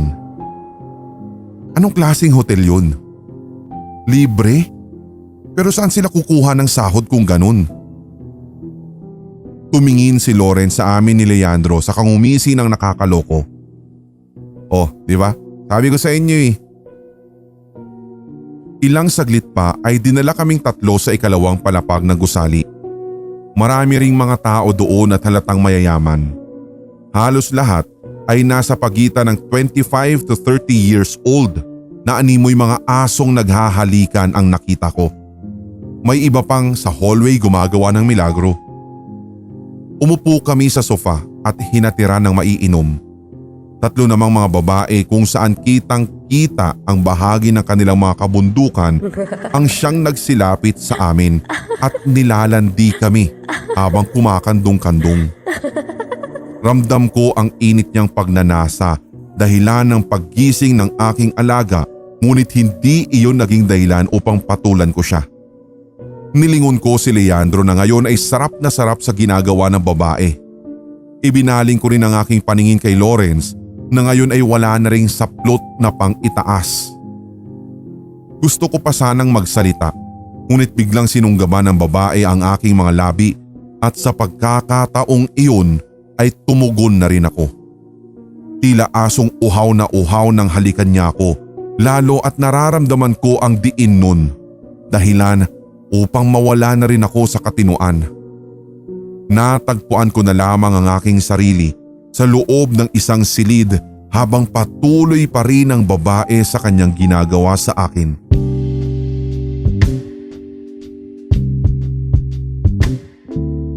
Pumaibaba pa ang kanyang mga halik hanggang sa makarating ito sa aking dibdib at mula doon ay tila naglalaro na siya. Napapikit at napakagat ako ng bibig sa sobrang sarap ng aking pakiramdam. Ibang sensasyon ang hatid nito sa aking katawan. Hanggang sa mas naging agresibo pa ang babae at mabilis niyang hinawakan ng aking pagkalalaki. Ramdam ko rin ang paninigas nito, lalo at nang maramdaman ko ang kanyang dila na nilalaro ang ulo nito. Mahina niya itong sinipsip dahilan upang mapaliyad ako. Kakaibang sensasyon ang nararamdaman ko ng sandaling yon.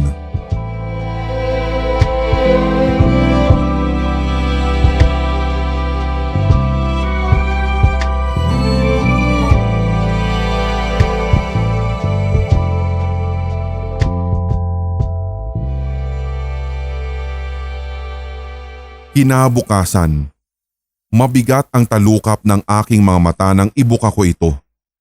Isang nakasisilaw na liwanag ang kaagad na sumalubong sa pagkagising ko. Napansin kong wala pa rin akong saplot sa katawan, kaya naman kinuha ko ang tuwalya at itinali iyon sa aking bewang. Lumapit ako sa pintuan at binuksan ang pinto, subalit wala akong naramdamang presensya ng tao. Nasaan na yung mga yun? Nasaan na ang mga kaibigan ko? Bumaba ako kahit pa nangangalay pa rin ang aking katawan at tinawag ko ang aking mga kaibigan, subalit wala akong natanggap na sagot. Patuloy lamang ako sa paglalakad hanggang sa mapansin ko ang isang kulay puting pinto. Dali-dali naman akong tumungo roon at nang makapasok, nabatid kong isa itong kusina dahil na rin sa mga naglalakihang mga kaldero at kawa. Isa pa sa aking napansin ay ang nakasusulasok at malansang amoy dahilan para mapatakip ako ng ilong. Napagpasyahan ko na lang na lumabas, ngunit nagulat ako nang aking magalawang isang planggana dahilan upang mahulog at masayang ang laman nito. Subalit ang mas nakagigimbal pa sa lahat, ang mga laman sa naturang planggana ay mga pinagputol-putol na kamay at paa ng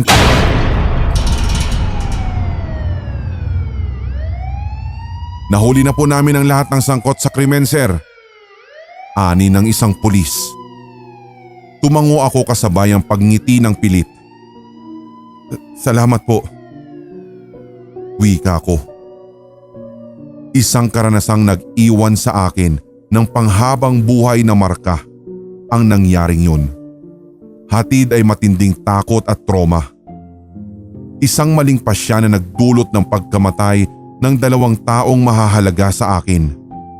Isang karumal-dumal na karanasang ayaw ko nang maranasan muli. Isang maling desisyon. Isang hindi tamang pagpipili.